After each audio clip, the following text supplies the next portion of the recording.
আজ আমি আলোচনা করতে চলেছি কর্কট রাশি বা লগ্নের জাতক জাতিকাদের ক্ষেত্রে 2025 সাল কেমন যেতে চলেছে।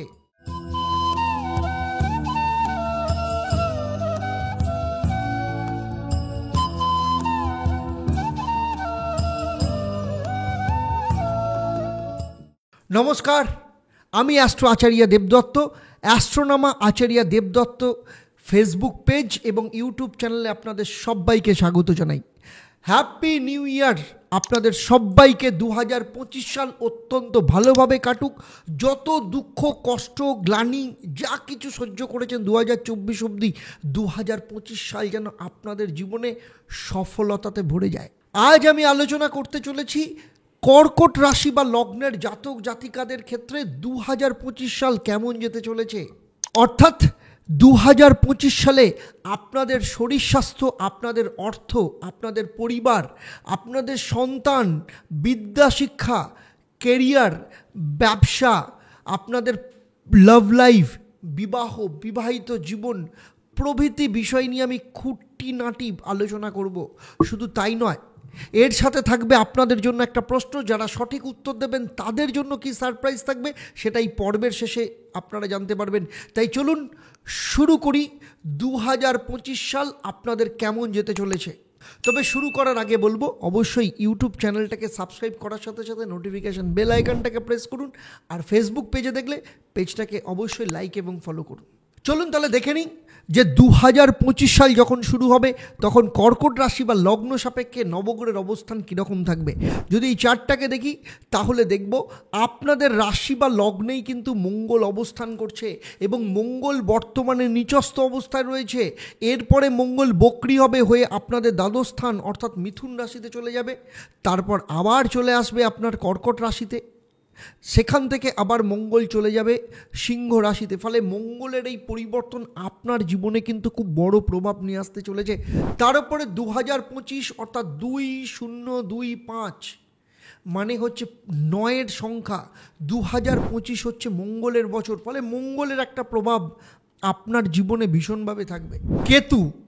কেতু রয়েছে আপনার তৃতীয় স্থানে। কন্যা রাশিতে কেতু অবস্থান করছে, অনেক দিন ধরে অবস্থান করছে, 1.5 বছর ধরে অবস্থান করছে। তবে 18ই মে কেতু চলে আসবে সিংহ রাশিতে। কেতু সিংহ রাশিতে প্রবেশ করবে, অর্থাৎ আপনাদের অর্থস্থানে। সেখানেও কিন্তু 1.5 বছর অবস্থান করবে। কেতুর উল্টো দিকে রাহু রয়েছে আপনার ভাগ্যস্থানে এবং সে কিন্তু একইভাবে 18 তারিখ রাহু কুম্ভ রাশিতে অর্থাৎ অষ্টম স্থানে প্রবেশ করবে। এখানেও কিন্তু 18 মাস অবস্থান করবে। অর্থাৎ 18 বছর বাদে কেতু আপনার অর্থস্থানে এবং রাহু আপনার অষ্টম স্থানে গোচর করতে চলেছে। তার প্রভাবও আপনি 2025 সাল অনওয়ার্ডস পেতে থাকবেন। আপনার পঞ্চম স্থানে বুধ অবস্থান করছে, ষষ্ঠে রবি অবস্থান করছে, আর অষ্টম স্থানে শুক্র এবং শনি দুজনে মিলে বসে মালব্য নামক রাজযোগ তৈরি করেছে, শস্য নামক রাজযোগ তৈরি করেছে শনি। তবে 30শে মার্চ শনি কিন্তু মীন রাশিতে মানে আপনার ভাগ্যস্থানে চলে যাবে। ফলে আপনাদের ক্ষেত্রে যে শনির ঢাইয়া চলছে বর্তমানে, আপনারা যে প্রচণ্ড দুঃখ কষ্টের মধ্য দিয়ে যাচ্ছেন, শনির প্রভাব, কারণ মঙ্গলের দৃষ্টি শনির ওপর অষ্টম দৃষ্টি রয়েছে। ফলে শনি মঙ্গল বীজযোগ করে রয়েছে, আপনাদের জীবনে নানা রকম বাধা বিপত্তি তৈরি করছে। সেই বাধা বিপত্তির জায়গা কিন্তু ঠিক হয়ে যাবে। ফলে 30শে মে শনিদেব যখন আপনার ভাগ্যস্থানে চলে যাবে তখন কিন্তু আপনার ভাগ্যের ক্ষেত্রে অনেকটা সহায়ক রেজাল্ট পাবেন। আপনার শনির ঢাইয়া শেষ হয়ে যাবে। আপনাদের একাদশ স্থানে অর্থাৎ বৃষ রাশিতে বৃহস্পতি অবস্থান করছে। বর্তমানে বৃহস্পতি বক্রী অবস্থায় রয়েছে। এরপরে 15ই মে বৃহস্পতি কিন্তু আপনাদের দ্বাদশ স্থানে প্রবেশ করবে। তারও প্রভাব আপনাদের ওপর কী পড়বে সেটা নিয়েও এখানে আমি বিস্তারিতভাবে আপনাদের সাথে আলোচনা করব। তবে সবার প্রথমে দেখে নেব 2025 সালে আপনার শরীর স্বাস্থ্য কেমন যাবে। দেখুন, শরীর স্বাস্থ্য প্রথম ভাব, ষষ্ঠ ভাব হচ্ছে রোগের কারণ, প্রথম ভাব হচ্ছে আপনি নিজে, মনের কারক গ্রহ, এবং দ্বাদশ ভাব অর্থাৎ হসপিটালাইজেশন এবং তার সাথে সাথে রোগ মুক্তিকে নির্দেশ করে। বর্তমান গোচর অনুযায়ী আপনার রাশি বা লগ্নে আমি আগেই বলেছি মঙ্গল অবস্থান করছে, ফলে আপনাকে শরীর স্বাস্থ্যের ব্যাপারে খেয়াল রাখতে হবে। আপনি যদি স্পোর্টসের সাথে যুক্ত থাকেন তাহলে অনেক বেশি খেয়াল রাখতে হবে, বিশেষ করে চোট আঘাত না লাগে বা ক্র্যাম্প না লাগে। এছাড়া কর্কট রাশি বা লগ্নের অনেকের মধ্যে কিন্তু স্পোর্টসের ওপর আগ্রহ দেখা যেতে পারে। যেসব কর্কট রাশি বা লগ্নের জাতক জাতিকারা ঘরে বসে রয়েছেন, কোনো কাজকর্ম নেই, নতুন রাস্তা খুলতে চলেছে। এর পাশাপাশি 2025 সালে আপনাদের জীবনে এতদিন পর্যন্ত যা কিছু খারাপ অভ্যেস ছিল সেগুলো কিন্তু দূর হতে চলেছে। পরিবারের ওপর আপনার ফোকাস থাকবে। আপনার পরিবারের যাদের সাথে সম্পর্ক ভালো নেই, বাবা মা ভাই বোন, তাদের সাথে সম্পর্ক যথেষ্ট ভালো হবে। এর পাশাপাশি ফেব্রুয়ারি, এপ্রিল ও অগাস্ট মাসে আপনাদের শরীর স্বাস্থ্যের ক্ষেত্রে কিন্তু কিছুটা সমস্যা দেখা যেতে পারে, বিশেষ করে জ্বর, সর্দি কাশি, ছোটোখাটো চোট আঘাত লাগা, অ্যালার্জির সমস্যা কিন্তু আসতে পারে, সে বিষয়ে খেয়াল রাখতে হবে। এরপরে চলে আসবো অর্থভাগ্য, দ্বিতীয় স্থান অর্থস্থান। অর্থস্থানের অধিপতিকে রবি। 2025 সালে আপনাদের 3টে জায়গা থেকে বড় আর্থিক লাভ হতে পারে। নাম্বার 1, সরকারি দিক থেকে কোনো আর্থিক লাভ হতে পারে বা কোনো লাকি ড্রয়ের মাধ্যমে আপনি কিছু না কিছু পেতে পারেন। নাম্বার 2, কোনো রকম ইনভেস্টমেন্টের মাধ্যমে আপনার কোনো লাভ আসতে পারে। কোনো বন্ধু বান্ধব বা পরিবারের কোনো সদস্য যদি আপনাকে কোনো অ্যাডভাইস দেয়, সেখান থেকে আপনার লাভ আসতে পারে। নাম্বার 3, নতুন কোনো কাজে আপনি অর্থ ইনভেস্ট করতে পারেন, সেখান থেকেও যথেষ্ট লাভ আসতে পারে। এছাড়া মার্চ থেকে অক্টোবর এই সময়টা আর্থিক দিক থেকে যথেষ্ট লাভজনক থাকবে। আর যাদের জীবনে অনেক বেশি ঋণ রয়েছে, আপনাদের 2025-এ সেই ঋণ থেকে আস্তে আস্তে মুক্তির রাস্তা আপনি খুঁজে পাবেন। পারিবারিক দিক থেকে দেখতে গেলে 2025 সালে আপনাদের চতুর্থ ভাবের অধিপতি গ্রহ শুক্র অষ্টমে শনির সাথে বসে রয়েছে এবং মঙ্গল আপনার কেন্দ্রস্থানে অবস্থান করছে। যদিও মঙ্গল নিচস্থ, তবুও গাড়ি কেনা, ঘর রেনোভেশনের কাজ শুরু করা, এই ধরনের ঘটনা ঘটতে পারে। আপনার সন্তান কিংবা পরিবারের কারোর কিন্তু মাঙ্গলিক সম্পর্কিত কোনো কাজ হতে পারে। 2025 সালে আপনাদের পরিবারের সদস্য সংখ্যা বৃদ্ধি হতে পারে, সেটা বিবাহের মাধ্যমে হতে পারে অথবা সন্তান প্রাপ্তির মধ্য দিয়ে হতে পারে। সন্তান ভাগ্যের দিক থেকে দেখতে গেলে আপনার সন্তান বড় হোক কিংবা ছোট, তাদের জীবনে অনেক পরিবর্তন আসতে চলেছে। বিশেষ করে যাদের সন্তানের বয়স 18 বছরের ওপরে, তারা যে ফিল্ডের সাথে যুক্ত রয়েছে সেখান থেকে খুব ভালো পরিবর্তন বা উন্নতির যোগ আসতে পারে। আপনার বড় সন্তান যে সিদ্ধান্ত নেবে, সেই সিদ্ধান্তের সাথে তবে আপনার কোনো ক্ষেত্রে মতবিরোধ দেখা যেতে পারে। আর যাদের সন্তানের বয়স 18 বছরের নিচে, তাদের স্কুল পরিবর্তনের যোগ দেখতে পাওয়া যাচ্ছে। সন্তানদের নিয়ে আপনার ক্ষেত্রে কিছুটা চিন্তা দেখা যেতে পারে, কিন্তু পড়াশোনার দিক থেকে দেখতে গেলে একাগ্রতার অভাব কিন্তু রয়েছে। তবুও পড়াশোনার দিক থেকে 2025 সাল অ্যাভারেজ থাকবে।